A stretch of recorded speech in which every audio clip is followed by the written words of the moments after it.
রাত 12টা। সারাদিনের ব্যস্ততা শেষে তুমি যখন বিছানায় শুয়ে ফোনটা হাতে নিলে, তখন তোমার উদ্দেশ্য ছিল কেবল 5 মিনিট একটু সোশ্যাল মিডিয়া স্ক্রল করা।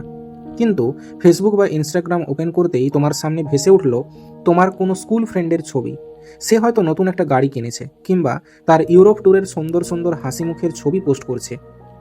একটু নিচে স্ক্রল করতেই দেখলে তোমার পরিচিত একজন তার নতুন চাকরিতে প্রমোশন পাওয়ার সুখবর শেয়ার করছে। আরেকটু নিচে যেতেই দেখলে কেউ একজন তার দামি রেস্তোরাঁয় ডিনারের ছবি দিয়েছে। হঠাৎ করেই তোমার বুকের ভেতরটা কেমন যেন ভারী হয়ে উঠল। একটা অদ্ভুত দীর্ঘশ্বাস বেরিয়ে এলো তোমার ভেতর থেকে।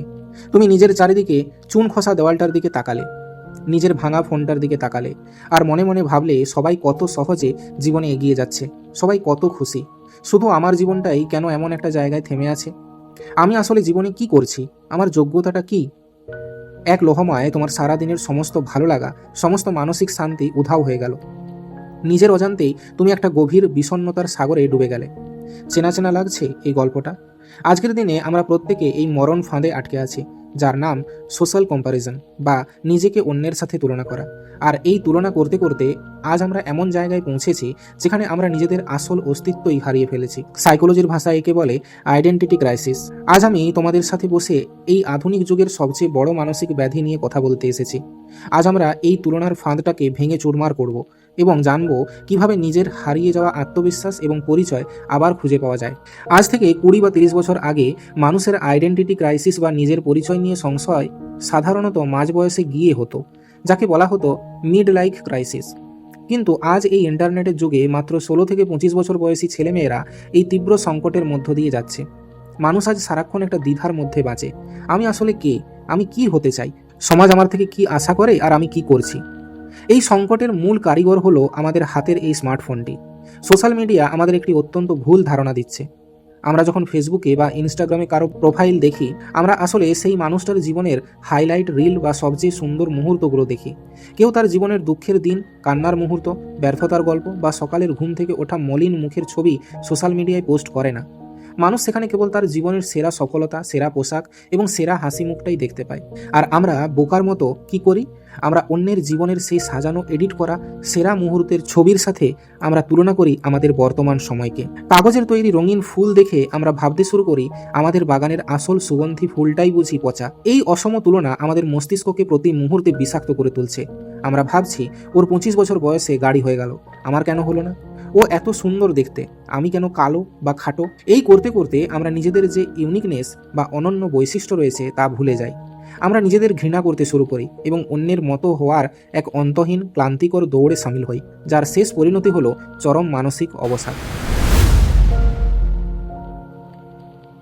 মনোবিজ্ঞানী লিওন ফেস্টিঞ্জার 1954 সালে সোশ্যাল কম্প্যারিজন থিওরি দিয়েছেন। তিনি দেখিয়েছিলেন মানুষ কিভাবে নিজের অজান্তেই তুলনার 3টি বড় ফাঁদে পা দেয়। 1 নম্বর, ঊর্ধ্বমুখী তুলনা বা আপওয়ার্ড কম্প্যারিজন। আমরা সবসময় তুলনা করি আমাদের চেয়ে যারা বেশি ধনী, বেশি সফল বা দেখতে সুন্দর তাদের সাথে। এর ফলে আমাদের মনে সারাক্ষণ একটা অভাববোধ কাজ করে। আমরা যা পেয়েছি তার জন্য সৃষ্টিকর্তার প্রতি কৃতজ্ঞ হওয়ার চেয়ে আমরা যা পাইনি তা নিয়ে সারাদিন আক্ষেপ করি। 2 নম্বর ফাঁদ, পারফেকশনের মরীচিকা, দ্য ইলুশন অফ পারফেকশন। আমরা ভাবি ইন্টারনেটে যাকে দেখতে এত পারফেক্ট লাগছে তার জীবনে বুঝি কোনো সমস্যাই নেই, অথচ বাস্তব এটাই যে সেই তথাকথিত সফল বা সুন্দর মানুষটিও হয়তো রাতে ডিপ্রেশনের ওষুধ খেয়ে ঘুমায়। তার পরিবারেও অশান্তি আছে। বাইরের চাকচিক্য দেখে আমরা ভেতরের অন্ধকার টের পাই না। 3 নম্বর ফাঁদ হলো নিজের আসল সত্তাকে হারিয়ে ফেলা, লস অফ অটোনমি। যখন তুমি সারাক্ষণ অন্য কারোর মতো হতে চাইবে, তখন তুমি তোমার নিজের ভালো লাগা মন্দ লাগা ভুলে যাবে। তোমার হয়তো ছবি আঁকতে ভালো লাগে, কিন্তু তুমি দেখলে অন্য একজন কোডিং শিখে লাখ লাখ টাকা আয় করছে, ব্যাস তুমি তোমার তুলি ফেলে কোডিং শিখতে দৌড়ালে। দিন শেষে তুমি হয়তো টাকা আয় করবে, কিন্তু নিজের ভেতরের সেই আসল মানুষটাকে চিরতরে হারিয়ে ফেলবে। একটু ভেবে দেখো তো, এই পৃথিবীর 800 কোটি মানুষের মধ্যে তোমার আঙুলের ছাপ বা ফিঙ্গারপ্রিন্ট যেমন সম্পূর্ণ আলাদা, তেমনি তোমার জীবনের গল্পটাও আলাদা। তাহলে কেন তুমি অন্য কারো গল্পের বই থেকে নিজের জীবনের পাতা ধার করতে যাচ্ছ?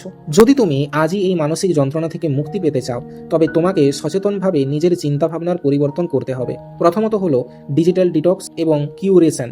আজকের পর থেকে তোমার সোশ্যাল মিডিয়ার ফিডটা একটু পরিষ্কার করো। যে সমস্ত পেজ, ইনফ্লুয়েন্সার বা চেনা মানুষগুলোর পোস্ট দেখলে তোমার মনের ভেতর হীনমন্যতা তৈরি হয়, নিজেকে ছোট মনে হয়, তাদের আজই আনফলো বা মিউট করে দাও। তোমার ভার্চুয়াল জগতে কেবল তাদেরই রাখো যাদের দেখলে তুমি অনুপ্রাণিত হও, কিছু শিখতে পারো। সপ্তাহে অন্তত একটা দিন বা দিনে অন্তত 2 ঘন্টা ফোন সম্পূর্ণ দূরে রাখার অভ্যাস করো। 2 নম্বর, নিজের সাথে নিজের তুলনা করো। বিশ্বখ্যাত সাইকোলজিস্ট জর্ডান পিটারসন একটি অসাধারণ কথা বলেছেন। আজকের অন্য কোনো মানুষের সাথে নিজের তুলনা করবে না, বরং তুলনা করো গতকালের নিজের সাথে। তুমি আজ থেকে 5 বছর আগে কেমন ছিলে? তোমার জ্ঞান, তোমার পরিপক্কতা কি আগের চেয়ে বেড়েছে? যদি 1%ও পরিবর্তন হয়ে থাকে, তবে জানবে তুমি সঠিক পথে আছো। তোমার প্রতিযোগিতা অন্য কারো সাথে নয়, তোমার প্রতিযোগিতা তোমার নিজের অলসতা ও পুরনো সংস্করণের সাথে। 3 নম্বর, দ্য গ্র্যাটিটিউড জার্নাল। যখন আমাদের মন অন্য জিনিস দেখে হিংসা বা আক্ষেপে পুড়ে যায়, তখন তাকে শান্ত করার একমাত্র ওষুধ হলো কৃতজ্ঞতা। প্রতিদিন রাতে ঘুমানোর আগে একটি ডায়েরিতে এমন 3টি জিনিস লিখো যা তোমার জীবনে আছে এবং যার জন্য তুমি ভাগ্যবানের মতো বোধ করো। হতে পারে তা সুস্থ শরীর, মাথার উপর একটা ছাদ, কিংবা একবেলা পুষ্টিকর খাবার। তুমি যখন নিজের পাওয়ার হিসেব করতে বসবে, তখন অন্যের পাওয়ার দিকে তাকানোর সময় পাবে না। 4 নম্বর, নিজের কোর ভ্যালু বা শক্তির জায়গাটাকে খুঁজে বের করো। আইডেন্টিটি ক্রাইসিস দূর করার সবচেয়ে বড় উপায় হলো নিজেকে জানা। একটা ফাঁকা কাগজ নিয়ে বসো এবং নিজেকে প্রশ্ন করো, কোন কাজটা আমি করতে সবচেয়ে বেশি ভালোবাসি? আমার জীবনের আসল লক্ষ্য কি? টাকা বাদ দিলেও কোন জিনিসটা আমাকে আনন্দ দেয়? নিজের শক্তির জায়গাটা আবিষ্কার করো এবং তার উপর প্রতিদিন কাজ করো। তুমি যখন নিজের লক্ষ্য নিয়ে ব্যস্ত থাকবে, তখন কে কোথায় ঘুরতে গেল আর কে কি কিনলো তাতে তোমার কিচ্ছু এসে যাবে না। বন্ধুরা, বনের সিংহ কখনো হরিণকে দেখে ভাবে না যে ইস, আমি যদি হরিণের মতো দ্রুত দৌড়াতে পারতাম। আবার ময়ূর কখনো কোকিলকে দেখে আক্ষেপ করে না যে আমার গলাটা কেন কোকিলের মতো মিষ্টি হলো না। প্রকৃতিতে প্রতিটি প্রাণীর নিজস্ব সৌন্দর্য এবং নিজস্ব শক্তি আছে। তাহলে আমরা বুদ্ধিমান মানুষ হয়ে কেন এই সহজ সত্যটা ভুলে যাই? তোমার জীবনটা কোনো রেস বা দৌড় প্রতিযোগিতা নয় যেখানে তোমাকে অন্য সবার থেকে আগে ফিনিশ লাইনে পৌঁছতে হবে। জীবন হলো একটা জার্নি, একটি যাত্রা। কেউ 25 বছর বয়সে সফল হয়েও 35 বছর বয়সে হারিয়ে যায়, আবার কেউ 40 বছর বয়সে কাজ শুরু করে 60 বছর বয়সে এসে বিশ্ব জয় করে। প্রত্যেকের টাইম জোন আলাদা, তাই অন্যের ঘড়ির দিকে তাকিয়ে নিজের সময়টাকে ভুল ভাববে না। তুমি আজ যেখানে আছো ঠিক সেখানেই থাকার কথা ছিল। তোমার লড়াইটা তোমার নিজের ওপরে বিশ্বাস রাখো, নিজের সত্তাকে ভালোবাসো, নিজের চোখের দিকে তাকাবে এবং আজ থেকেই নিজেকে বলবে, আমি যেমন আমি নিজেকে সেভাবেই ভালোবাসি। আমি অন্য কারো সস্তা কার্বন কপি হব না, আমি আমার নিজের জীবনের সেরা সংস্করণ হয়ে দেখাবো। নিজের পরিচয় গড়ো, অন্যের ছায়ায় বাঁচা বন্ধ করো। ভালো থেকো, নিজের আইডেন্টিটি নিয়ে গর্বিত থাকো। দেখা হবে পরের ভিডিওতে। ধন্যবাদ।